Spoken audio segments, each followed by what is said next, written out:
The drill bit screamed, and then it stopped screaming, and in the silence that followed, Survey Master Oro Senek understood that his crew had just made the worst mistake in the recorded history of the Velt Concordance.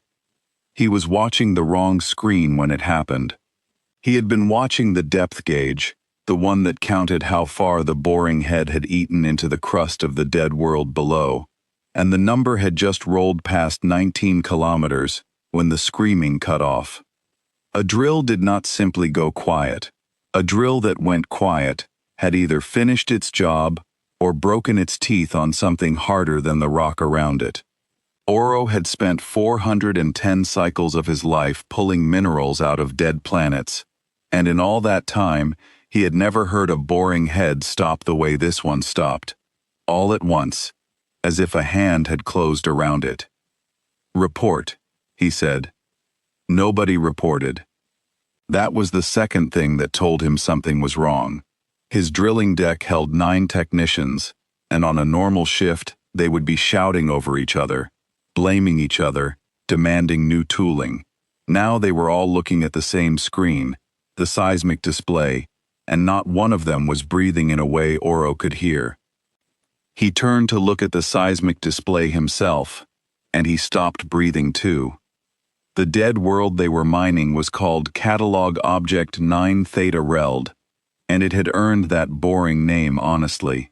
It was a husk, a gray ball of stone and frozen ocean, orbiting a star so old its light had gone the color of a healing wound. The Concordance had surveyed it 900 cycles ago and found nothing worth a name. No life, no ruins, no magnetic field. A planet that had clearly held an ocean once, and an atmosphere once, and then lost both so long ago that even the scars had eroded smooth. It was, by every instrument the Concordance owned, the deadest thing in a dead arm of a dead galaxy. That was exactly why Oro had been sent here. You did not put your good minds on living worlds. You put them on the worlds nobody would ever miss. The seismic display said the dead world had a heartbeat. It was faint. It was deep. It came from below the drill, from below the 19 kilometers his boring head had eaten, from a place his instruments insisted was solid mantle. And it was regular. A pulse, then a wait, then a pulse, each one identical to the last, none of them belonging to any natural process Oro had ever catalogued. Rock did not pulse. Cores cooled and cracked and shifted, but they did not keep time. Senek, that was Deputy Vass, his second, her 4 eyes fixed on the screen. That is not the drill. I can see that it is not the drill. That is coming from inside the planet. I can see that too. Oro made his voice flat, the way a survey master was supposed to, even though the floor of his stomach had gone cold and loose. Pull the head up, now, stop the bore. Vass reached for the recall control. She never touched it. The dead world spoke first. It did not speak in sound. Sound could not have crossed the vacuum between the planet and the survey platform hanging in orbit above it. It spoke in light and in radio, and in a band of gravity so faint that only the platform's finest instruments could feel it, and it spoke all of these at once, in a single coordinated burst that swept up from the crust like a tide. Every screen on the drilling deck went white. Every alarm the platform owned began to sing. And in the center of the white, in a script that resolved itself out of the noise, as though it had been waiting 900 cycles for someone to finally knock, 3 symbols appeared. The symbols were not concordance script. They were not any script in the Concordance's record of 40,000 cataloged languages. They were old in a way that made Oro's spine try to fold, lines and curves built by a hand and a mind that had died, the instruments would later confirm, somewhere between 490 and 510,000 cycles before Oro Senek was born. The translation matrix worked for 9 full seconds before it found a meaning. When it did, it printed the meaning beneath the symbols in plain concordance. and the deputy read it aloud, because Oro could not make his mouth move. "You have rung the bell," Vass read. Her voice cracked on the last word. "Crew waking. Stand clear." "Crew," Oro said. "It says crew. It says crew." Below them, in 19 kilometers of solid stone, on a world that every instrument in the concordance swore had been dead since before the concordance learned to count, something that had been asleep for 500,000 years began, slowly and without any hurry at all, to wake up. Oro Senec had been raised on the histories of the Velt Concordance, and the histories of the Concordance were the histories of a power that had never lost. 11,000 cycles of expansion, 240 client species brought into the fold, some by trade, more by the simple arithmetic of fleets too large to fight. The Concordance did not conquer in the crude way the old empires had. It surveyed, it catalogued, it arrived at a young species homeworld with 1,000 ships and an offer, and the offer was always the same: join the catalog, or be removed from it.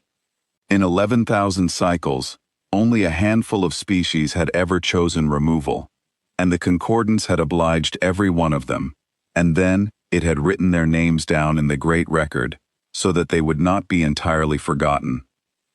Oro had spent his whole life inside that certainty, and he had never once questioned it, because nothing in his whole life had ever given him a reason to. He had watched, as a young technician, the day a client species called the Drell had tried to leave the catalog, had armed 300 ships, and declared themselves free, and he had watched the Concordance answer, with 900 hulls, and a patience that was somehow worse than rage. The Drell had lasted 6 days. The Concordance had not gloated. It had simply removed them, the way you remove a name from a list, and then it had written their name in the Great Record, so that the lesson would survive even if the Drell did not. That was the Concordance Oro had been raised by. It did not hate. It did not fear. It counted, and it arrived, and it won, and it wrote down what it had won, and in 11,000 cycles, the counting had never once come out wrong. So when the dead world's heartbeats began to multiply across his seismic display, what Oro felt was not only terror, it was something closer to vertigo, the specific sickness of a creature who has stood his whole life on a floor he believed was the bottom of the world, and has just felt that floor flex, and understood for the first time that there is a great dark depth beneath it, and that the floor was never the bottom of anything. The Concordance had won for 11,000 cycles. But 11,000 cycles was a single breath beside 500,000 years, and the thing waking under his drill had been waiting in the dark since before the Concordance drew its first breath, and Oro understood, in the cold, loose pit of his stomach, that he had no idea at all what the bottom of the world really was. There was one entry in that record that Oro had read as a child and never forgotten. It was short. It was older than almost anything else the Concordance held. It described a species that the Concordance's distant ancestors had encountered at the very edge of the known sky, 500,000 cycles ago, when the Concordance was not yet the Concordance, but a loose alliance of frightened young worlds. The entry did not give the species a real name, because by the time the ancestors arrived to catalog them, they were already gone, vanished. Every world they had touched, abandoned. Every ship they had built, gone dark and cold and drifting. No bodies, no war, no graves. A whole civilization that had simply stopped, all at once, across 1,000 light years, in what the instruments said was a single year. The ancestors had given them a placeholder name, the way you name a thing you fear, and the name had survived in the record for 500,000 cycles because no one had ever dared replace it. The vanished. Oro looked at the 3 old symbols still burning on his white screen, at the translation glowing beneath them, and he felt the whole 11,000 cycles of concordant certainty tilt under his feet like a deck in a storm. "Get me the coordinator," he said. "Get me the coordinator right now." "Survey Master," Vass said quietly. She was not looking at him. She was looking at the long-range display, the one that watched the dead world and the space around it, and her 4 eyes had gone very still. "The pulse. It is not coming from one place anymore." "What do you mean it is not coming from one place?" "I mean," she said, "that there is more than one heartbeat now." Oro crossed the deck in 3 strides and looked over her shoulder, and what he saw printed itself onto the inside of his skull so deeply that he would still see it on the day he died. The seismic map of the dead world had bloomed. Where there had been a single deep pulse beneath the drill, there were now dozens. Then, as he watched, hundreds. They spread out from the first one, like cracks spreading across ice.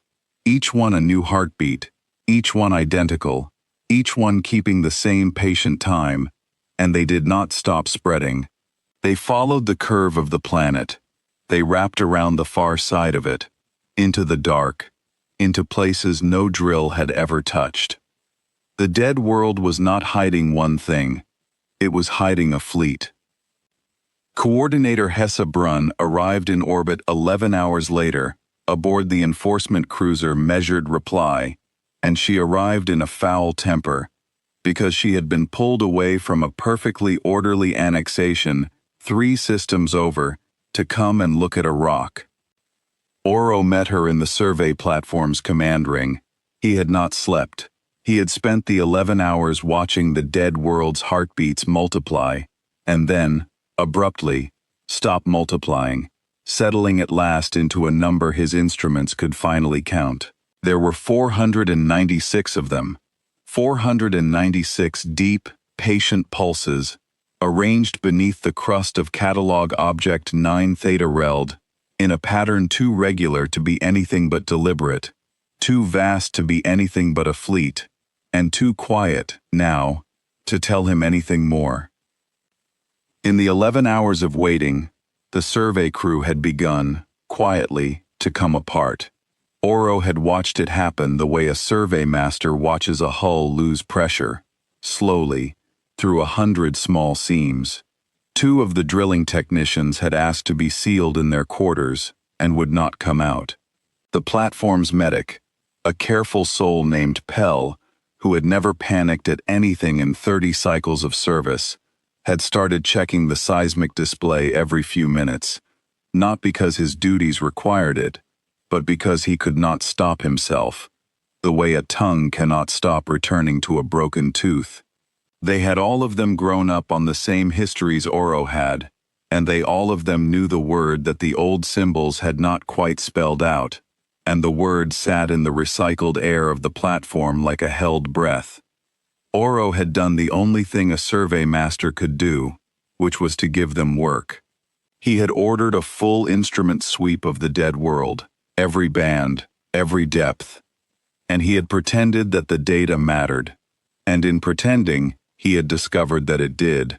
The sweep told him things the original 900-cycle survey had missed, because the original survey had not known to look for them. It told him that the crust of catalog object 9 Theta Reld was not natural. The 19 kilometers of sediment over the heartbeats had been laid down too evenly, too deliberately, by a process that had nothing to do with wind or water. Something had buried the fleet on purpose, and then it had reached up and smoothed the grave flat, and then it had waited for 500,000 years to erode it the rest of the way into anonymity. Whoever had hidden these ships had wanted them hidden so completely that not even the act of hiding would leave a mark. They had succeeded. They had fooled the whole Velt Concordance for 900 cycles, and they had fooled the galaxy for 500,000 years, and they had been fooled, in the end, by a single boring head and the worst luck in the recorded history of mining. "You drilled into something," Hesse Brunn said, before he could speak.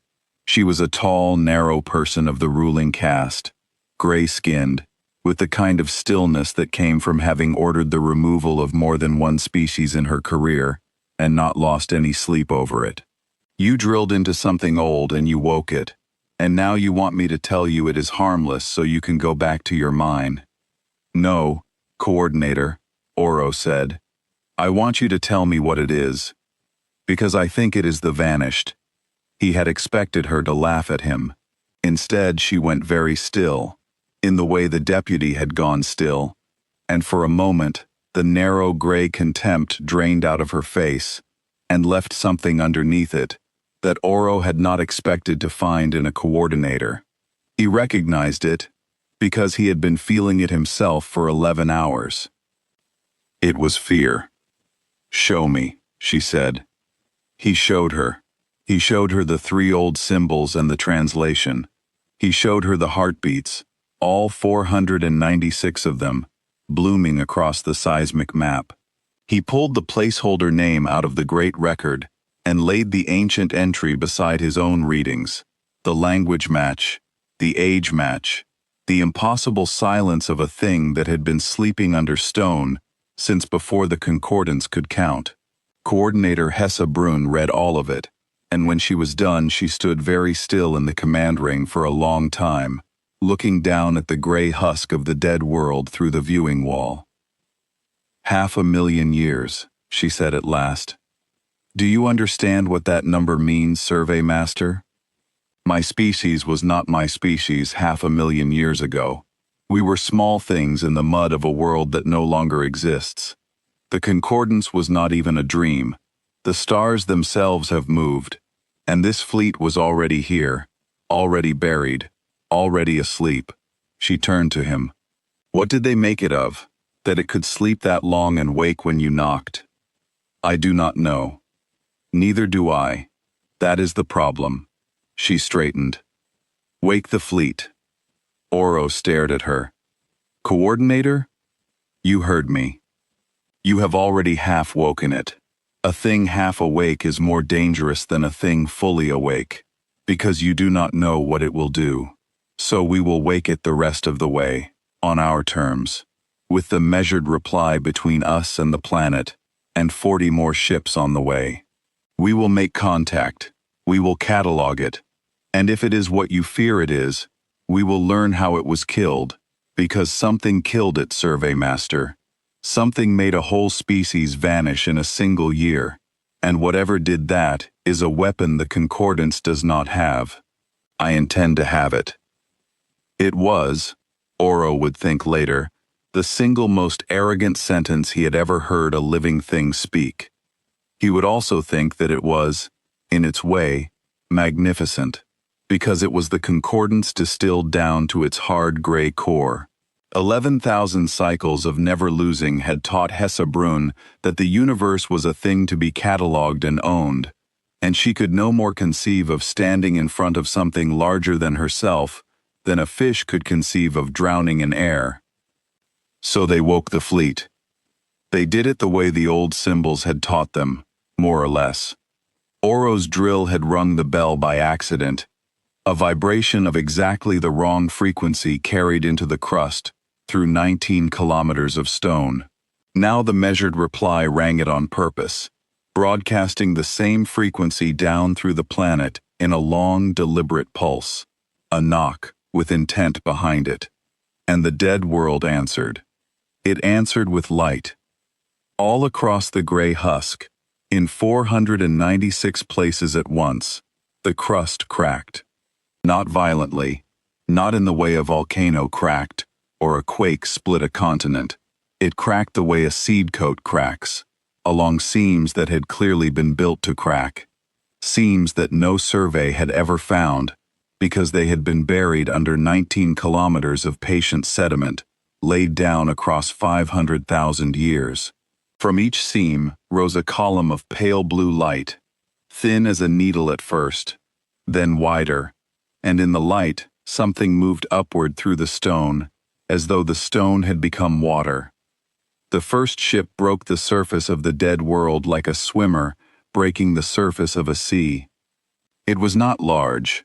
That was the first thing the instrument said, and it was, Oro thought, a strange thing to feel disappointed by. He had braced himself for something the size of a moon. Instead, the ship that rose out of the crust was perhaps 900 meters from end to end, a lean, dark shape with no edges that the eye could settle on, hulled in a material that drank the wound-colored starlight and gave nothing back. It had no markings. It had no obvious weapons, no gun ports, no missile racks, none of the brutal hardware that the Concordance bolted to its own warships. It simply rose, shedding 500,000 years of stone in a slow cascade, and hung there above the planet that had hidden it, and waited. Then the others came. 495 more ships rose out of the dead world, and they were not all the same. Some were the lean, dark shapes like the first. Some were broad and flat, like the blade of a knife. A few were vast, 3 kilometers and more, dark slabs that blotted out the wounded star as they climbed. And one of them, the last to rise, came up out of the deepest seam of all, out of the place directly beneath Oro's abandoned drill, and it was 11 kilometers long, and when it cleared the crust, the gravity of the whole survey platform shifted toward it, just slightly, as though the universe itself had leaned to make room. The translation matrix had been listening the whole time. Now it spoke again, printing the old script and its meaning across every screen in the fleet, in the same patient, unhurried hand. Fleet Custody Element 9th Long Watch. Reporting. Hull count 496, of an original 496. No losses. Standing by for the order that was promised. No losses. Oro turned that phrase over, and could not make it lie flat. A war fleet that had slept 500,000 years in the crust of a world reported no losses, as though the 500,000 years were a single watch, a single night, as though nothing in all that immensity of time had been worth counting. He thought of the Concordance's own fleets, which lost ships to mishap and metal fatigue, and simple age over mere centuries, which decommissioned hulls and scrapped them and forgot them. These ships had lain under stone while his species crawled out of the mud, and they reported their condition with the flat confidence of a sentry who had stood a quiet post and seen nothing remarkable. The instruments confirmed it. Every one of the 496 hulls read as functional, whole, patient, new, almost, except that no metal the Concordance knew how to make would have survived 1/10 of that time without crumbling to dust. Deputy Vass beside him was reading the same data. "Survey Master," she said, very quietly, so the Coordinator's people would not hear. "The makers of these ships solved a problem we have never solved. We cannot keep a hull alive for 1,000 years. They kept 496 alive for 500,000, buried, in the dark, with no crew to maintain them. Whatever these machines are made of, it is not metal. It is not anything we have a word for." "I know," Oro said. "And the Coordinator is about to try to own them." "I know that too." "The order that was promised," Hessebrun repeated softly. She was standing at the viewing wall of the measured reply now, having moved her command across during the waking, and Oro stood beside her as her appointed witness, because she had decided that the survey master who rang the bell ought to see what his bell had summoned. Promised by whom? "By the ones who built them," Oro said. "By the vanished. And the vanished are gone." "Yes. So the order will never come." Something eased in the Coordinator's narrow gray face, a calculation completing. A fleet of war machines, perfectly preserved, perfectly disciplined, waiting 500,000 years for an order that died with the species that built it. "Do you understand what we have found, Survey Master? We have not found a threat. We have found an inheritance. 496 warships, built by a power that frightened our ancestors into inventing the word vanished, and not one of them has a master left to obey." She smiled, and it was not a kind smile. "Open a channel," Let us go and meet our new fleet." Oro wanted to tell her to run. He wanted to take the survey platform and the measured reply, and every soul aboard them, and flee for the far edge of the sky, and never speak the name of Catalog Object 9 Theta Reld again. But he was a survey master, and she was a coordinator, and the Concordance had been winning for 11,000 cycles, and who was he to say it would not win one more time? So he opened the channel. Hessa Brun spoke to the dead. She did it formally, in the high cadence of a coordinator addressing a subject power, the same words she had used at the homeworlds of a dozen species before they joined the catalog or left it. She told the waiting fleet that the makers were gone. She told it that 500,000 years had passed. She told it that it now lay within the sovereign space of the Velt Concordance, and that the Concordance, in its mercy, would take custody of it, repair it, and put it to honorable use, and that all it need do was acknowledge her authority and stand down. The fleet was silent for 9 seconds. It was always 9 seconds, Oro would notice. 9 seconds was how long it took the old mind in those hulls to consider a thing. Then the 11-kilometer ship answered, and its answer was not the answer of a thing being inherited. Custody acknowledged, the translation read. Element will not stand down. Element will not transfer authority. Element holds the watch until the order that was promised. Identify the maker's status. Were they removed by force? Hessa Brun, who had never in her career been told no by anything she intended to own, did not even pause. Your makers were not removed by force, she said. Your makers vanished. They abandoned you.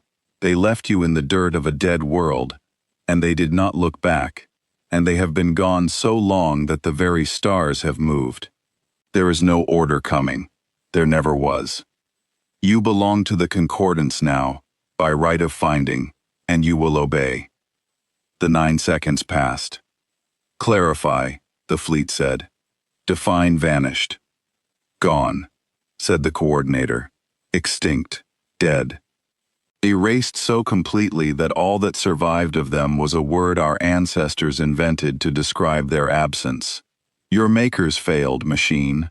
Whatever they were, whatever they built you to do, they could not save themselves. We can show you the record. We can show you 500,000 years of a sky that forgot they existed. She leaned toward the channel, and her voice took on the edge that Oro had heard her use on species that were running out of time to choose. You have waited 500,000 years for an order from a corpse. End the watch, submit, and be useful. Refuse, and we will study how the vanished were unmade, and we will unmake you the same way. Those are the terms. And Oro Senek, standing beside her, watching the 11-kilometer ship hang dark against the wounded star, understood that the coordinator had just made the second worst mistake in the recorded history of the Velt Concordance, and that he had made the first, and that between the two of them, they had now told a fleet built by a feared and ancient power 2 things it had not known when it woke. They had told it that its makers were gone, and they had told it that the Concordance intended to finish the job that something else had started 500,000 years ago. The 9 seconds stretched. They stretched longer than 9 seconds. The translation matrix waited. The coordinator waited, her narrow face composed, certain, the inheritor of a dead empire's blade. And on every screen of the measured reply, the dark fleet hung silent. 496 hulls that had slept while species rose and fell and rose again, while the Concordance was born and grew fat and forgot how to be afraid. When the fleet finally spoke, it did not speak to the coordinator. It spoke to Oro. The translation matrix flagged it, confused, because the message was tight-band, aimed, threaded down through the channel to a single receiver, and the single receiver was the personal console of Survey Master Oro Senek.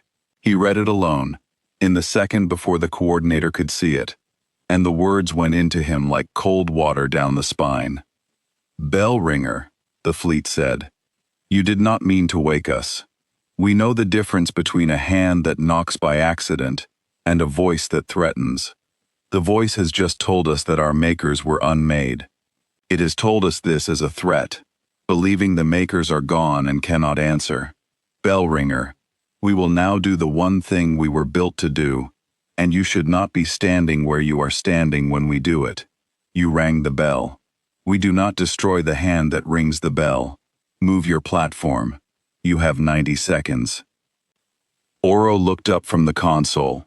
He looked at Coordinator Hesse Brun, who was still waiting, certain, for a fleet of orphaned war machines to kneel. He looked at the viewing wall, at the dark hulls, at the 11-kilometer ship that had leaned the universe when it rose. He did not tell the coordinator what the fleet had said. He turned, very quietly, to his own deputy, who had crossed over with him, and he said, in a voice that he kept as flat and dead as he could manage, "Vass, take the survey platform to maximum distance. Now, quietly, do not signal the measured reply." Vass looked at him for one heartbeat. Then she went, because she had heard the screaming stop too, and she trusted the survey master who had heard it. The survey platform began, slowly, to drift away from the dead world, and the dark fleet, and the proud gray cruiser at the center of it all. Oro watched the distance grow on his console. 20 seconds. 40. He counted the way he had counted the depth of the drill, helplessly, a witness to a number he could not stop. At 60 seconds, Coordinator Hesse Brun finally noticed that the fleet had not answered her, and that her witness had gone very pale, and that her survey platform was no longer where it had been. "What did it say to you?" she said. "It said," Oro told her, "that it knows the difference between a hand and a voice." "What does that mean?" He did not get to answer. At 90 seconds, the ninth long watch began to do the one thing it had been built to do, and the galaxy, which had spent 500,000 years believing it understood what war was, learned that it had never understood anything at all. The 11-kilometer ship did not fire. That was the part Oro would never be able to make anyone believe afterward, when the inquiries came, and the recordings were played, and the ruling caste demanded to know how a fleet of war machines had broken the concordance without a single shot that any instrument could measure. The ninth long watch did not fire. It did not launch. It did not glow with the building heat of a charging weapon. It simply made a decision. Somewhere in the 500,000-year-old mind threaded through its hulls, and the decision changed the rules. The measured reply was a good ship. It was 4 kilometers of concordance enforcement steel, armed with rail batteries that could crack a moon, and shielded against everything the concordance had ever met in 11,000 cycles of meeting things. None of that mattered, because the ninth long watch did not attack the measured reply. It attacked the space the measured reply was standing in. The first thing Oro's instruments registered was that light stopped working correctly in a sphere 2,000 kilometers across, centered on the cruiser. Not that the light went out. That the light went wrong, slowing where it should have raced, bending where it should have flown straight, so that the wounded star's glow pooled and curdled around the measured reply like oil on water. The cruiser's own sensors, which depended on light behaving the way light had behaved for the entire age of the universe, went blind, then mad, then silent. Inside that sphere, the speed of light was no longer a constant. The ninth long watch had reached into the place where the cruiser floated, and turned one of the oldest dials in physics. And the universe, which did not argue, simply did as it was told. The second thing Oro's instruments registered was that the measured reply began to come apart, and it came apart wrong. A ship that is destroyed by weapons comes apart in ways an engineer can read. It buckles where the impact struck, It vents where the hull breached. It tumbles along the lines of the force that killed it. The measured reply did none of these things. It came apart evenly, all at once, in every direction, as though the bonds that held its atoms together had each been told, politely and individually, that they no longer needed to hold. There was no explosion. There was no fire, because fire needs rules too. There was only a 4-kilometer cruiser and the 6,000 souls aboard it, dissolving into a slow gray mist that hung in the curdled light. And at the center of the mist, for one instant, Oro thought he could see Coordinator Hessa Brun's command ring, intact, the proud gray shape of her still standing at the viewing wall. Before that came apart too. The whole thing took 4 seconds. The 40 Concordance ships racing to reinforce her were still 11 hours out. By the time the first of them arrived, there was nothing to reinforce, only a thin gray cloud and a fleet of dark hulls hanging patient above a dead world, and a survey platform fleeing for the edge of the system, with a survey master aboard, who had watched a coordinator be unmade by a fleet that never fired a shot. Oro understood, then, what had happened to the Vanished's enemies, 500,000 years ago. He understood why the makers of this fleet had never given them a name worth keeping. You did not name a thing you only ever saw die. He spent the flight to the edge of the system studying the 4 seconds of the coordinator's unmaking, over and over, frame by frame, because he was a survey master, and studying was the only weapon against fear that he had ever owned. What he found did not comfort him. The 9th Long Watch had not used force in any sense the Concordance understood. Force could be measured, blocked, returned. The fleet had not pushed against the measured reply. It had reached past the cruiser entirely, into the rules underneath it, and adjusted them, and the cruiser had simply stopped being a thing that could exist under the new arrangement. There was no defense against that. There could not be a defense against that, because every defense the Concordance owned depended on the same rules the fleet was rewriting. A shield was just a rule about where energy could go. A hull was just a rule about how tightly matter held to itself. The 9th Long Watch did not have to beat the Concordance's defenses. It only had to change the law those defenses were written in, and then the defenses were not defeated, but simply, retroactively, never real. Oro had been raised to believe that the Velt Concordance sat at the top of the order of the galaxy, that 11,000 cycles of never losing had earned it that seat by right. He sat in his fleeing shuttle and understood that the Concordance had never been at the top of anything. It had only ever fought things that obeyed the same rules it did. It had never, in all its long pride, met something that could change the rules, and so it had mistaken its own limits for the limits of the universe. The makers of the 9th Long Watch had met such a thing. It had taken them, and they had spent their last strength building 496 hulls that could fight on the only battlefield that mattered, the battlefield underneath the battlefield, where the rules themselves were the weapons. He also understood, with a cold and total clarity, what the fleet had meant when it asked the coordinator to define vanished, and why it had asked the question twice. It had not been confused, it had been deciding. The Concordance response was exactly what 11,000 cycles of never losing said it should be. It was overwhelming, and it was fast, and it was wrong. Within 40 cycles, the ruling caste had assembled the largest war fleet the Concordance had put to space in 900 years. 11,000 ships, drawn from 40 catalogued species, every hull the Concordance could spare from every border it held.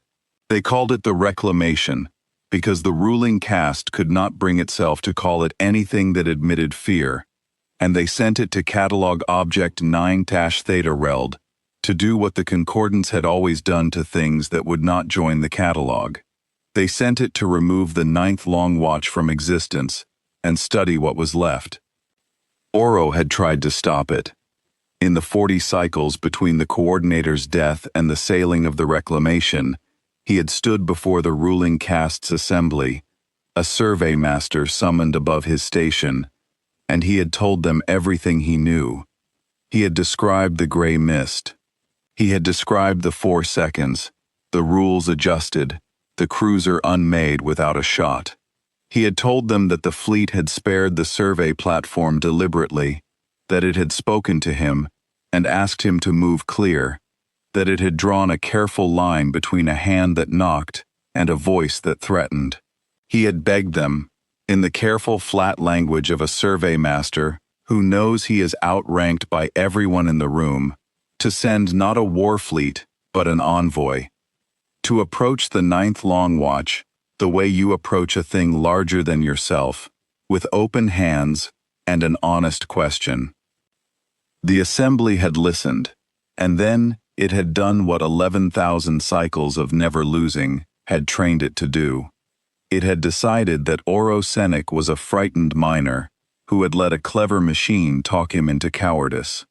It had decided that the measured reply had been destroyed by some weapon the survey instruments were simply too crude to read, a weapon that a proper war fleet, properly shielded, properly armed, would shrug aside.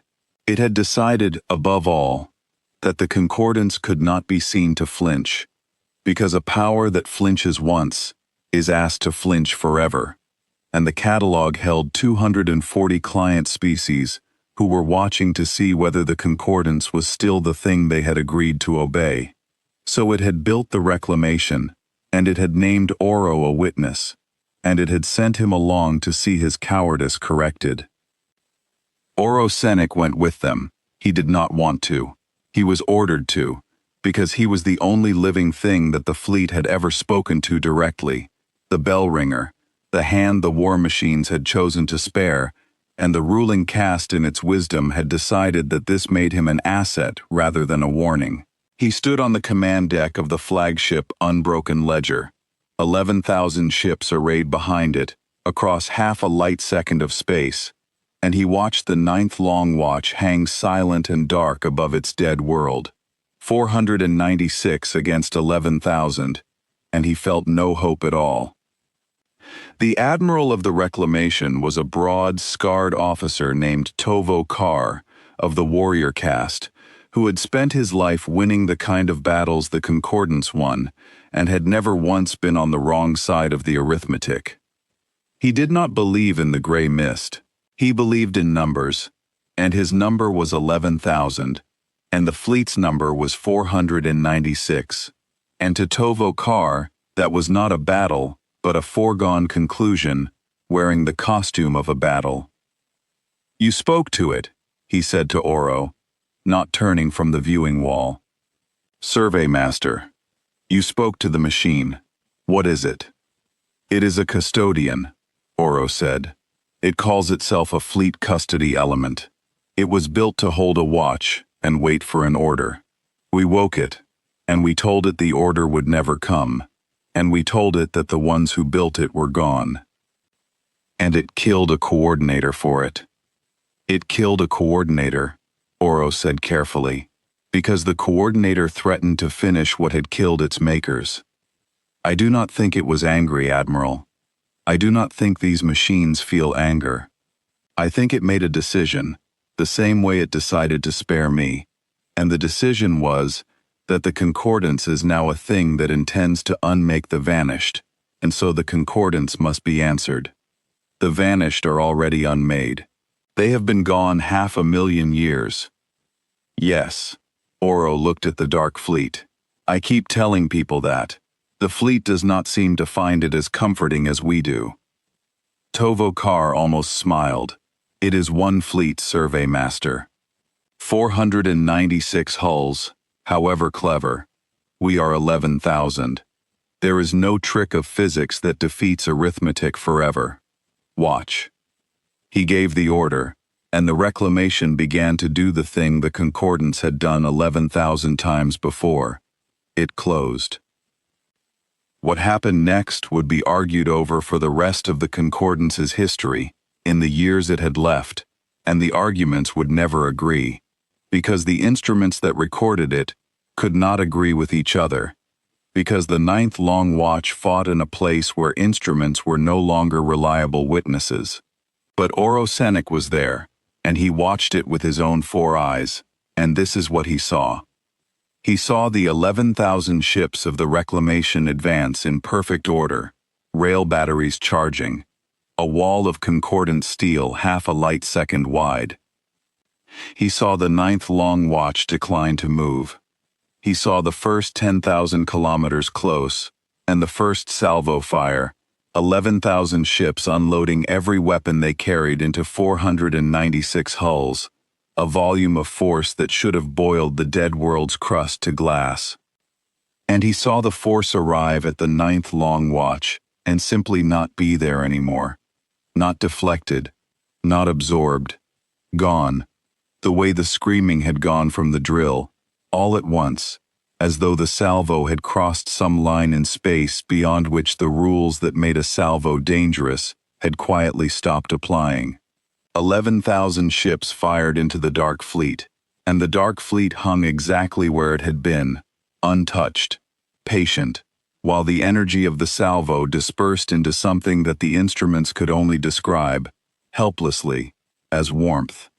Then the Ninth Long Watch answered, and it answered the whole reclamation at once.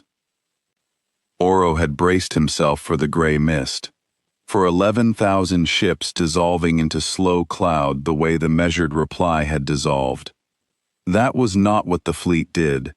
The fleet, Oro would realize later, had not wanted to unmake the Concordance's whole armada. It had wanted to teach it something, the way a thing that has been winning for 11,000 cycles can only be taught one way. So it changed a different rule. In a sphere 4 light seconds across, centered on the reclamation, the Ninth Long Watch reached out and turned off the future. That was the only way Oro could ever describe it. Inside that sphere, for 90 seconds, cause stopped reliably producing effect. Triggers pulled and weapons did not fire. Engines burned and ships did not move. Orders were given and the air carried no sound. The 11,000 hulls of the Reclamation hung in a bubble of frozen consequence. Every system live, every crew screaming into channels that delivered nothing, every weapon armed and useless, while the Ninth Long Watch drifted among them, dark and unhurried, and looked at them. Oro watched it from the deck of the unbroken ledger, which sat at the rear of the formation, and so hung at the very edge of the frozen sphere, half in and half out, so that he could see both the helpless wall of Concordance ships and the dark hulls drifting among them. He would never forget the wrongness of it. The 11,000 ships of the Reclamation were not damaged. Their lights still burned. Their engines still glowed. By every reading the instruments could take, they were a fully functional war fleet at the peak of its strength, and they could do nothing at all. A weapons officer 2 stations from Oro pulled a firing trigger, and Oro watched the trigger move and watched nothing happen. Again and again, the officer's face going from confusion to terror as her 4 hands worked controls that had simply ceased to be connected to the universe. An engineer threw the whole reserve power of the unbroken ledger into the engines, and the engines roared, and the ship did not move a single meter, because moving was an effect, and inside the sphere, effects had been politely suspended. It was not that the ships were trapped. It was that the future the ships were reaching for had been gently, completely, switched off.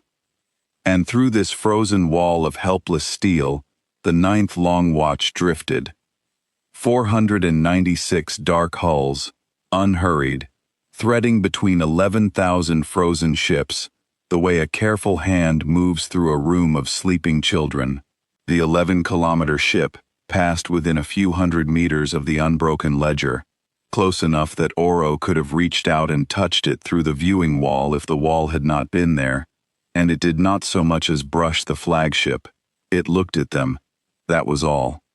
It moved among the whole strength of the Velt Concordance, the largest war fleet in 900 years, and it looked at them, and it touched nothing, and it took nothing, and it broke nothing, because it did not need to. It did not destroy a single ship. That was the message. That was the whole, terrible message, and Tovo Kar, standing on the deck of the unbroken ledger, with his 11,000 ships gone deaf and blind and harmless around him, understood it before Oro had to explain it. The ninth long watch could have unmade the reclamation the way it unmade the measured reply, 6,000 souls at a time, 11,000 hulls in an afternoon. It chose not to. It chose instead to show the concordance exactly how little its arithmetic was worth, to hold its entire war fleet helpless in the palm of a single decision, and then, after 90 seconds, to let go.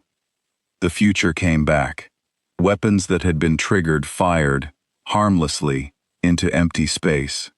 Engines that had been burning lurched their ships forward. Channels that had been silent erupted with 11,000 crews realizing all at once that they were alive, and that they had been spared, and that being spared was somehow more frightening than being destroyed.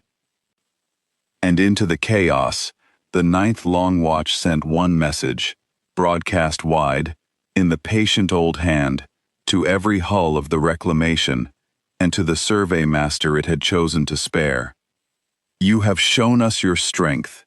496 of you against 11,000 of us would have ended the same way. We do not say this to frighten you. We say it because you do not yet understand what you have done, and you must understand it before you decide what comes next. You woke a watch. The watch has one duty, and the duty is not to destroy you. Withdraw, and send us the one who rang the bell. We have a question for the bell ringer, and the answer to the question will decide whether the Velt Concordance is added to a list that has only one other name on it. You have until the dead star sets behind the dead world. Do not make us count for you.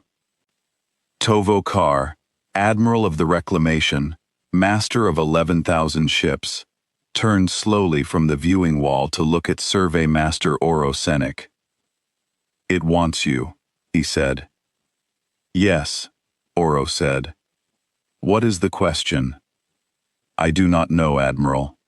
Oro looked at the dark fleet, at the 496 patient hulls that had just held the largest war fleet in 900 years, helpless, and then let it go. But I think it is the only question that has ever mattered, and I think the Concordance has been answering it wrong for 11,000 cycles. They sent Oro Senik across in a single unarmed shuttle, because the fleet had asked for the bell ringer and not for an envoy, and because Tovo Kar, for all his arithmetic, had enough sense left to do exactly what a thing that could turn off the future told him to do. Oro flew the shuttle himself. He did not want anyone else to die if the fleet decided, after all, that the difference between a hand and a voice was not as fixed as it had claimed. The dead world grew in his viewport, gray and patient, and the 11-kilometer ship grew larger than the world behind it, a darkness with edges the eye still could not settle on, and a seam opened in its flank, the way the seams had opened in the planet, and Oro flew his shuttle into the dark. The flight took the better part of an hour, and in that hour, Oro had nothing to do but look at the thing he was flying toward, and what he saw taught him more than every instrument the Reclamation owned. The 11-kilometer ship did not reflect light, and it did not absorb it either. Not quite. It seemed instead to be slightly out of agreement with the space around it, as though the hull and the universe had settled on different opinions about exactly where the hull was, and the disagreement showed at the edges as a kind of shimmer that hurt to look at directly. Oro had catalogued 10,000 objects in his life, named their materials, measured their masses, and he could not have written a single honest line about this one. It had no mass his instruments could agree on. It had no temperature. It had no surface, in the sense of a place where the ship stopped and space began. It simply was, in the middle of everything else, like a held note in a silence. Inside, there was air and there was light, and there was no one. He had expected a crew. Even after everything, some part of him had expected to be met by the Makers, by some preserved remnant of the vanished, gray forms waiting in the dark of their own war machine. There was nothing. The corridors of the 11-kilometer ship were vast and empty and clean, swept by 500,000 years of patient maintenance, and they led him without a single instruction toward the center of the hull, toward a chamber, where a single console waited, that he understood, somehow, had been built for him in the hours since he rang the bell. The script on it was concordance. The fleet had learned his language, the way it had learned everything else, completely, in 9 seconds at a time. "Bell ringer," the fleet said, and now the voice came from the air around him, calm and close. "Thank you for coming. We will ask the question now." "Ask it," Oro said. His voice did not shake. He was proud of that. "When you woke us, you told us our Makers were gone. The voice that threatened us told us they were unmade, erased, that they failed and could not save themselves, and that the same would be done to us. We have one question, and we have waited 500,000 years to be in a position to ask it of a living thing that knows the answer. Here is the question." The chamber dimmed. On the walls around Oro, light resolved into an image, and the image was a world he half recognized, because he had been mining its corpse for 400 cycles. It was catalog object 9 Theta Reld, but alive. Blue oceans, white cloud, a green and gold land bright with cities, and above it, in a high patient orbit, 496 dark hulls keeping watch over the world that had built them. "This is the world we were left to guard," the fleet said. "The Makers called it home. In a word your matrix would translate as cradle. We were the last fleet they built, and the largest, and we were given one duty, not conquest. The Makers did not conquer, not defense, in the way your concordance defends, by destroying what approaches. Our duty was custody. We were left here to hold the watch over the cradle and over the Makers going, and to wait for the order that would end the watch. The order had a condition. We were to remain until the Makers, or those who came after them in good faith, returned to claim the watch and speak the word that released us. Now answer, bell ringer, and answer truly, because 496 hulls will weigh your answer. Did our Makers fail? Were they unmade? Did they vanish because they were destroyed? Oro stood in the dark chamber of a war machine, older than his species, and he understood that the fleet was not asking him a question. It was asking him to grieve, and it did not yet know which grief it would be required to feel, and it had waited 500,000 years to find out. He told it the truth, because he was a survey master, and the truth was the only thing he had ever been good at. "I do not know," he said. "No one knows. That is what vanished means, to us. Your Makers did not fall in a war we can find. There are no graves. There is no wreckage. There is no record of an enemy that beat them. 500,000 years ago, every world your Makers had touched went quiet in a single year, all at once, across 1,000 light years. And we found the silence afterward, and we did not understand it, and we have not understood it since. The coordinator told you they were destroyed because she wanted to frighten you. The truth is smaller and worse. We do not know what happened to your Makers. They were here, and then they were not, and they left no reason behind, except for you." The fleet was silent. It was not 9 seconds. It was much longer than 9 seconds. When it spoke again, its voice had not changed, because the voice could not change, but the thing beneath the voice had. "Then the watch is not broken," it said. "Bell ringer, you have given us the answer we feared most, and it is the answer that releases us, and you do not understand why. We will tell you, because you rang the bell honestly, and you have answered honestly, and because the Velt Concordance is about to stand where our makers stood, and someone among you should know what that means. The image on the walls changed. The bright living world remained, but now Oro saw, rising out of its far horizon, something that was not a ship, and not a fleet, and not anything his instruments would have known how to name. It came from outside the system, from the deep dark between the stars, and it did not move the way matter moved. Where it passed, the image showed the rules breaking. Light pooled and curdled. Cause came loose from effect. The future flickered. It was the same family of weapon the fleet itself had used on the measured reply and the reclamation. But it was not a weapon. It was a tide, vast beyond any fleet, and it did not attack the Maker's world. It rewrote it. This is what came for our makers, the fleet said. We do not have a name for it, because it is not a thing that can be named. It is older than the makers, older than your concordance, older than this galaxy's quiet. It moves through the deep dark on a current we cannot read, and it does not destroy what it finds. It edits it.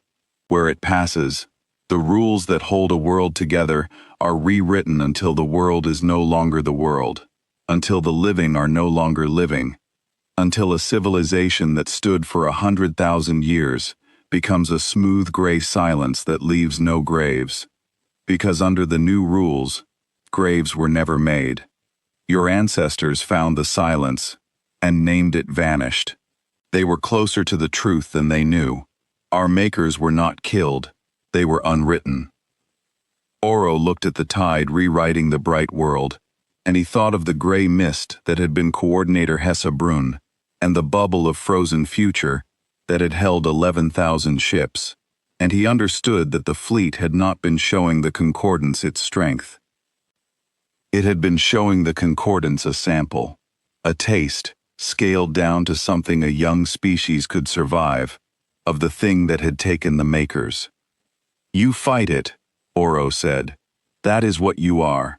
That is the duty. You are not a war fleet. You are a wall. We are the watch, the fleet said. When the tide came for the cradle, the makers could not defeat it, because you do not defeat a thing that rewrites the rule you would defeat it with. But they learned in their last years how to push against it, how to hold a small place where the old rules still applied, how to make the tide pay, in time and in effort, for every world it unwrote. They could not save themselves. They knew they could not. So they did the only thing left to a people who could see their own ending coming. They built us. 496 hulls that could hold the rules in place against the tide, and they hid us in the crust of the cradle, and they gave us the watch, and they went out to meet the tide themselves, so that it would be looking the other way while we were buried. They bought us with their own unwriting, and they left the order, and the condition, and they vanished, on purpose, so completely that even the tide would lose interest and move on, and forget that anything worth coming back for had been left behind. The image returned to the bright living world, the cradle as it had been, and now the fleet showed Oro the years the makers had spent dying. It did not show him panic.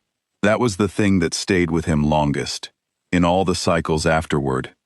A civilization 100,000 years old had looked up and seen its own unwriting coming across the deep dark, slow and certain, and it had not panicked. It had measured the tide. It had studied the rule bending that no shield could stop, and instead of building bigger shields, it had done the harder and stranger thing, which was to learn the tide's own language, the language of laws that could be edited, and to teach itself to speak it back. The makers could not stop the tide. They proved that early, and they did not waste their last years pretending otherwise. But they learned to hold a small place where the old rules still applied, a pocket of stubborn, ordinary physics in a sea of rewriting, and they learned to make that pocket move, and to make it sting, and to make the tide spend effort and time crossing it that it would rather have spent elsewhere. They knew they would lose, the fleet said, while the bright world turned, and the cities of the makers burned, not with fire, but with the slow gray unwriting of the tide along their coasts. They knew it the way you know a winter is coming, so they did not spend their last strength on their own survival, which was already lost. They spent it on us. Every law they had learned to bend against the tide, they built into our hulls. Every trick of holding a rule in place, every method of making the unwriting pay, 500,000 years of their best minds, distilled into 496 hulls and one duty. And then, they did the thing that the tide did not expect. Because the tide had unwritten 1,000 civilizations, and none of them had ever done it. They surrendered the cradle. They let the tide have it. They walked out to meet it with the last of their ships, openly, loudly, so that every instrument the tide possessed would be fixed on the maker's going, and not on the quiet grave being dug in the crust below. They made their own vanishing into a curtain. And behind the curtain, while the tide was busy unwriting the last of them, they buried us, and smoothed the grave, and gave us the watch, and the order, and the condition, and then they finished dying so completely that the tide, satisfied, moved on, and never knew that the cradle had kept a card in its sleeve. Oro found that he could not speak. He was a survey master of the Velt Concordance, an empire that had spent 11,000 cycles teaching young species to kneel, and he was standing inside the last gift of a people who had met the end of everything and answered it, not with surrender, and not with rage, but with patience, with a buried fleet and a 500,000-year wager that someone, someday, would come and ring a bell with honest hands. How many of the makers were left, he managed, at the end? We do not know, the fleet said. We were already buried when the last of them died. We felt the cradle go silent above us, world by world, voice by voice, until there was nothing left to feel. We held the watch through it. That was the duty. We did not rise to help them, though every hull of us was built to fight, because rising would have torn the curtain and shown the tide the grave, and then 500,000 years of their dying would have been spent for nothing. So we lay in the dark and listened to our makers vanish, and we did not move, because they had ordered us not to, and the order was the only piece of them we had left to obey. That, bell ringer, is the hardest watch a thing can keep. To hold still while the ones you were built to protect are unwritten over your head, because moving would betray their last and best plan. We kept it. We have kept it for 500,000 years. And then a drill rang the bell, and a voice told us our makers had failed, and for 9 seconds, we did not know whether the 500,000 years had been a victory or the longest cowardice in the history of the sky. The chamber went quiet again, and the bright world faded from the walls, and there was only Orosenic, and the dark, and the patient old mind that had waited 500,000 years in the crust of a corpse for someone to ring the bell and tell it that its makers had vanished well. The condition is met, the fleet said softly. The makers were not unmade by force. They vanished, in good faith, exactly as the order required. And they were not claimed by the tide, but slipped it. And the watch has held, and now a new people has come to the cradle, and woken us, and answered truly. Bell ringer, the watch is over. We are released. And the tide is still out there, somewhere in the deep dark, on its slow current, unwriting worlds. It does not know we survived. It does not know the makers cheated it. It does not know that 496 hulls have slept 500,000 years learning, in the dark, every law the makers ever bent, until we can hold not a small place but a large one. The order the makers promised was never an order to stand down. It was the order to go and finish what they started, the moment a living people proved worthy of the cradle, by waking us with honest hands. Oro stood very still. And the concordance? He said. The 11,000 ships? You held them helpless. You let them go. Why? Because the voice that threatened us was the concordance's voice, and the hand that woke us was the concordance's hand. And we did not yet know which one the concordance was, the fleet said. Now we know. The hand came across alone in an unarmed shuttle and told us the truth when a lie would have served it better. So we will not unwrite your concordance, bell ringer. We will do the harder thing. We will leave you the cradle, and the watch, and the warning. The tide moves slowly. It will not reach this arm of the sky for many thousands of your cycles. But it moves toward you, the way it once moved toward the makers. And when it comes, the concordance will stand exactly where the makers stood, and it will need to be the kind of people who answer a bell with an honest hand, and not the kind who threatens a corpse. We are going to go and find the tide. We are going to make it pay for the cradle. We do not know if we can end it. The makers did not know either, but the watch was never about winning. Bell ringer. The watch was about making sure that what comes after us inherits a galaxy that still has rules left in it to defend. Why me? Oro said. The question had been sitting in him since the first tightband message, since the fleet had threaded its words to his console alone and spared his platform while it unmade a coordinator. Why did you spare the survey platform? Why ask for the bell ringer? I am not the concordance. I am a miner. I drilled into your grave by accident. The concordance does not even like me very much, and after today, it will like me less. Why does it matter to a fleet older than my whole species which hand rang the bell? Because the hand is the only thing that ever matters, the fleet said. Your concordance counts ships. It counts species. It counts cycles of never losing, and it believes the count is what makes it strong. The makers counted nothing.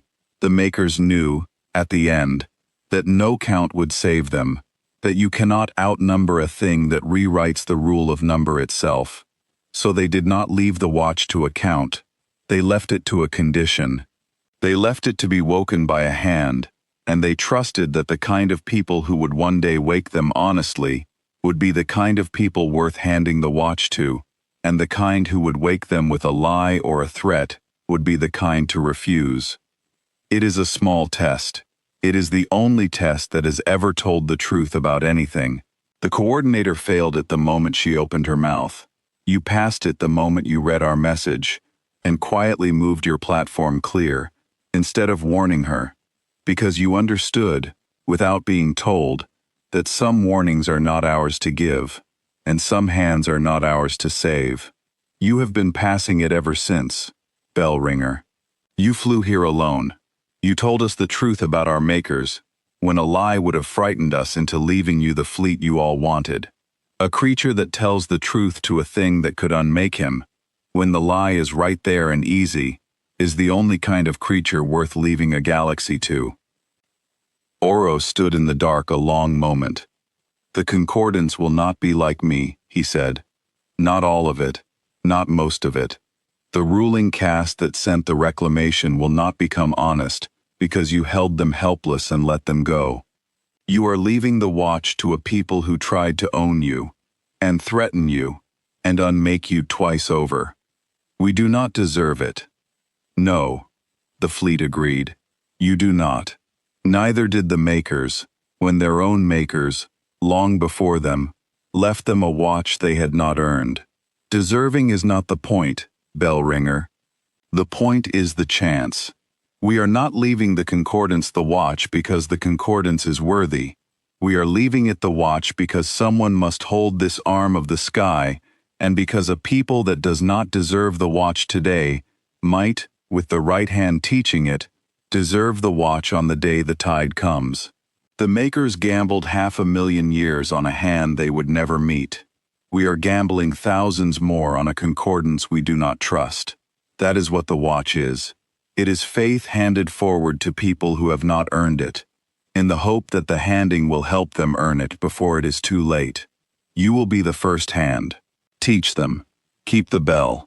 Choose, after you, the next honest hand, and trust it to choose the one after that, and so on down the cycles, until the tide arrives and the count finally stops mattering for everyone, the way it stopped mattering for the makers, the way it stopped mattering for the concordance today. Oro Senek, survey master of the Velt Concordance, the hand that rang the bell, looked into the dark of the 11-kilometer ship and asked the last question, the one that would haunt him every remaining cycle of his life. Will you come back? The fleet was silent for 9 seconds. That, it said, is the order we were never given. They let Oro fly back across the dark himself, and his hands did not shake until the seam of the 11-kilometer ship had closed behind his shuttle, and then they shook so badly he had to set the controls to bring him home on their own. He carried the whole of it back to the unbroken ledger, and he told it to Admiral Tovokar without leaving anything out, because the time for the careful, flat voice of a survey master had passed. He told him about the cradle that had once been a living world, and was now a husk they had been mining. He told him about the order and the condition and the watch. He told him about the tide that did not destroy but rewrote, that did not kill but unwrote, that had taken a civilization older and stronger than the concordance and left behind only a word. And he told him what the fleet had said about the future, that the tide was still out there, moving slowly toward this arm of the sky, and that one day, the concordance would stand exactly where the makers had stood. Tovokar listened to all of it. He was a creature of the warrior caste, and he had spent his life believing in arithmetic, and Oro watched the arithmetic die in him as he spoke, watched the broad-scarred officer understand, for the first time in 11,000 cycles of concordance certainty, that there were things in the deep dark that did not care how many ships you had, because they could simply change the rule that made a ship matter. 11,000, Tovokar said at last, very quietly. I brought 11,000 ships to remove 496, and the 496 are going out to fight the thing that the 11,000 could not have survived for 9 seconds. Yes, Oro said. And they are leaving us the warning. Yes. The Admiral was silent for a long moment. Then he did the bravest thing Oro ever saw a concordance officer do. He turned to his command deck, to the 11,000 crews waiting for the order to attack, and he gave a different order. Stand down the reclamation, Tovokar said. All hulls, weapons cold, form an honor line. We are going to watch them leave, and we are going to do it with the respect of people who have just been shown what they are not yet strong enough to be. It took the better part of a cycle for the 11,000 ships to understand the order, and longer for them to obey it, because nothing in concordance doctrine had a name for standing down before a thing you had come to destroy. But they did it. One by one, across half a light second of space, the rail batteries of the reclamation went cold, and the great war fleet of the Velt Concordance arranged itself into a long double column, a corridor of 11,000 darkened hulls, leading away from the dead world and out toward the deep dark, and it waited, weapons cold, to escort the 9th Long Watch to the edge of the system. The 9th Long Watch came. It rose from its station above the cradle, 496 dark hulls, and it formed up around the 11-kilometer ship, the way a hand closes around a held thing, and it began to move out toward the corridor the concordance had made. It did not hurry. It had never hurried. It had waited 500,000 years. It could afford to leave with dignity, and as it came, it did one last thing, and the doing of it was the most beautiful and most terrible thing Oro Senek ever witnessed. It said goodbye to the cradle. The gray husk of Catalog Object 9 Theta Reld hung below the departing fleet, dead, smooth, eroded by 500,000 years of patient silence, and as the 9th Long Watch rose away from it, the fleet reached down, one last time, and turned a dial, and for 90 seconds, It gave the dead world back the rules it had lost. The gray crust greened. Oceans the fleet had remembered for 500,000 years pooled blue across the husk. Ghostly, half real, a memory laid over a corpse. Cloud wrote itself white across the green. For 90 seconds, in the light of a wounded star, the cradle lived again, exactly as it had lived when the makers walked it, a bright blue and gold and green world hanging in the dark, and Oro understood that he was looking at a thing no living eye had seen in 500,000 years, a thing the fleet was showing not to the Concordance but to itself, a last look at the home it had been left to guard, and was now leaving forever. Then the 90 seconds passed, and the rules let go, and the cradle was a gray husk again, and the ninth long watch turned its back on it, and flew out through the corridor of darkened Concordance ships, toward the deep dark. The 11,000 hulls of the Reclamation watched it pass in absolute silence. There was no honor the Concordance knew how to give a thing like the ninth long watch, so it gave the only honor it had. It held its fire, and it held its formation, and it watched. Oro stood at the viewing wall of the unbroken ledger, as the 11-kilometer ship slid past, close enough that he could have counted the seams in its dark hull if his eyes had been able to settle on them, and as it passed, the fleet sent him one last typeband message, threaded to his console alone, in the patient old hand. Bell ringer, we leave you 3 things. We leave you the cradle, so that your people will remember that a dead world can be the most important thing in the sky. We leave you the watch, because someone must hold this arm of the galaxy until the tide comes, and now it is yours. And we leave you the bell. It is buried in the cradle still, beneath where your drill rang it. Ring it only when you are worthy, and only when the tide is at your door, and we will hear it, wherever we are, and we will turn around, if there is anything left of us to turn. That is the order we were never given. We are giving it to ourselves. Keep your hands honest, bell ringer. Make us proud to have been woken by them. And then it was past, and the 496 hulls of the ninth long watch were past, and they reached the edge of the corridor, and the deep dark opened ahead of them, and they went into it. They did not jump the way Concordance ships jumped, tearing a hole in space and falling through. They simply began to move faster, and the faster they moved, the less the rules seemed to bind them, until they were moving in a way that the instruments of the Reclamation could not follow, and the eyes of its crews could not hold. A fleet that had stopped obeying the speed of light the way a swimmer stops obeying the floor of a pool, and then they were gone, out into the deep dark, on the slow current of the thing they were going to hunt, 496 hulls older than the Concordance, going out to make a tide pay for a world that had been dead for 500,000 years. The space where they had been was very quiet. Orosenik stood at the viewing wall for a long time after they were gone. Behind him, the 11,000 hulls of the Reclamation hung silent in their honor line. 11,000 crews who had come to win a battle and had instead been spared by the thing they came to fight, and then taught by it, and then trusted by it with a warning that would outlive every one of them. Below him, the gray husk of the cradle turned, dead again, holding the bell. For a long while the command deck of the unbroken ledger was very quiet, the particular quiet of people who have just survived something they did not earn and do not yet know how to carry.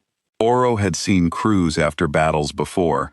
He knew the noise of victory, loud and ugly and relieved, and the noise of defeat, which was worse and quieter. This was neither.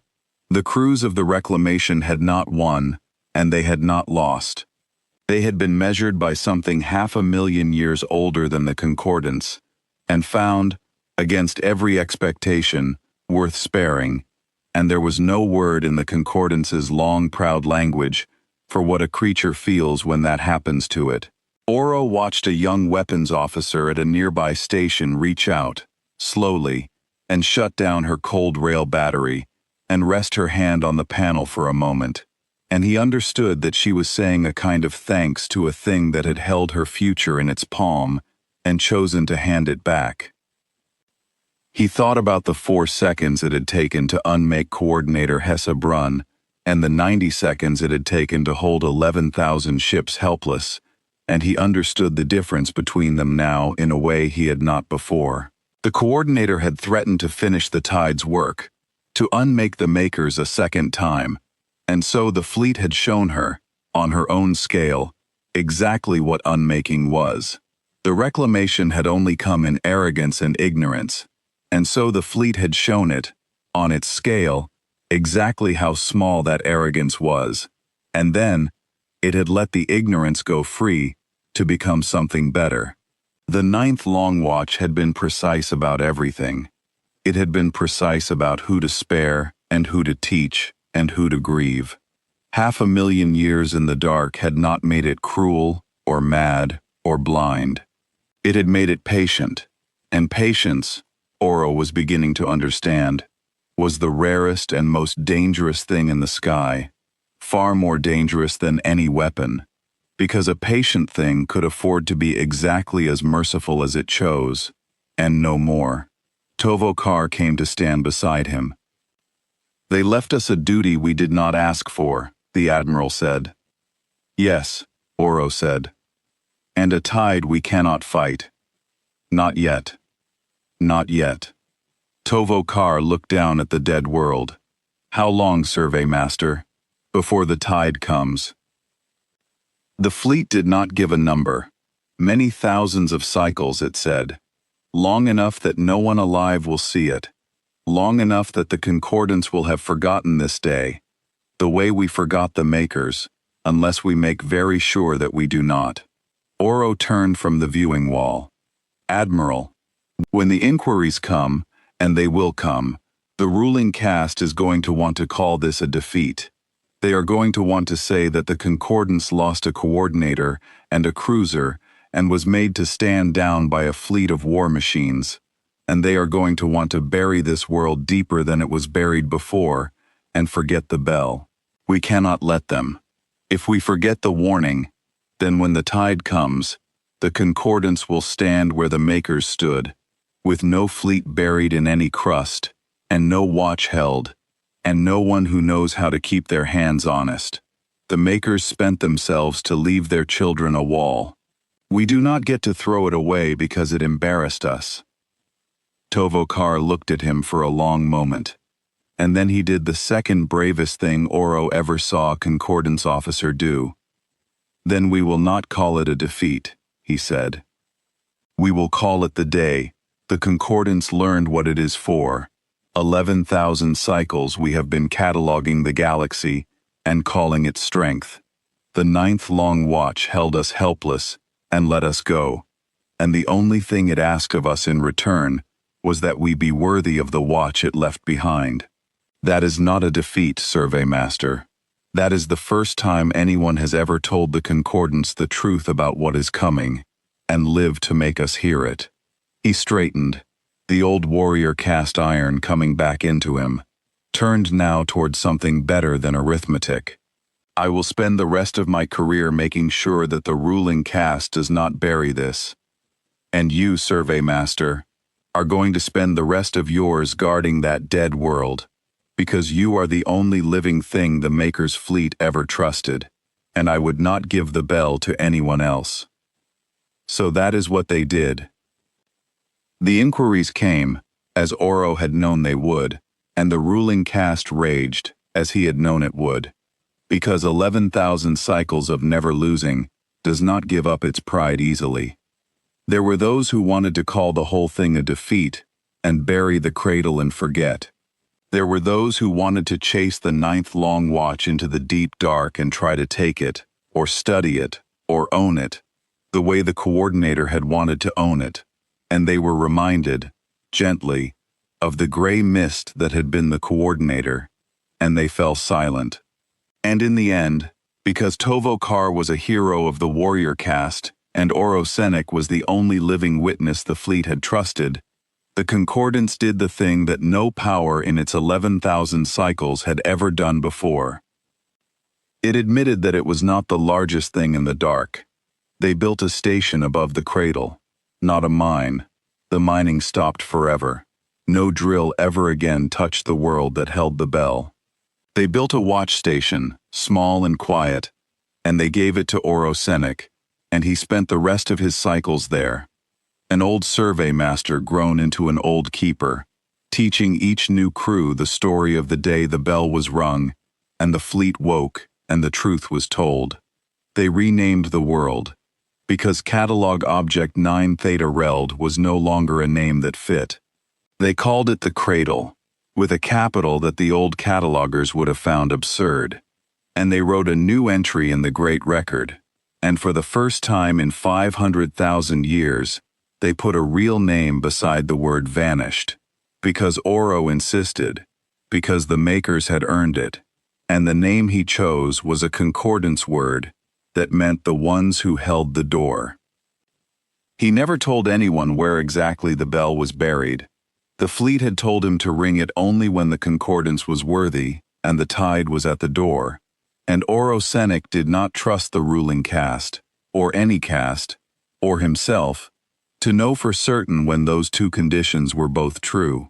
So he kept the location in his own mind alone, and he chose, very carefully, the one among each new crew of keepers he judged most likely to keep their hands honest, and to that one alone he passed the secret, the way the makers had passed the watch to the fleet, down through the generations, a door held by people who would never live to see what came through it. He lived a long time. Survey masters did, when they did not drill into the wrong worlds. And in his last cycle, very old, his 4 eyes gone dim, he asked to be carried out to the viewing wall of the watch station one final time, and he looked down at the cradle, gray and patient, holding the bell, and out at the deep dark, where 496 hulls had gone half a lifetime ago, and never returned. He thought about the question he had asked the fleet, the last one, the one it had answered with a silence, and then a sentence. Will you come back? That is the order we were never given. He had carried those words every cycle since, and he had never been sure whether they were a promise or a refusal, and he understood, at the very end, that they had been neither. They had been the truth. The fleet did not know if it would come back, because the fleet did not know if there would be anything left of it to come back, because it was going to fight a thing that unwrote worlds, and it was going to do it not because it could win, but because someone had to make the tide pay, and someone had to leave a galaxy with rules still in it for whatever came after. The makers had vanished to leave their children a wall. The fleet had gone into the dark to leave its maker's memory a debt repaid. And both of them had left, to a young and arrogant people who had never deserved it, a dead world and a buried bell and a watch, in the faith, the entirely unearned faith, that the children would grow worthy of the warning before the tide arrived to collect it. Orosenic had spent his whole second life trying to make that faith true. He did not know if he had.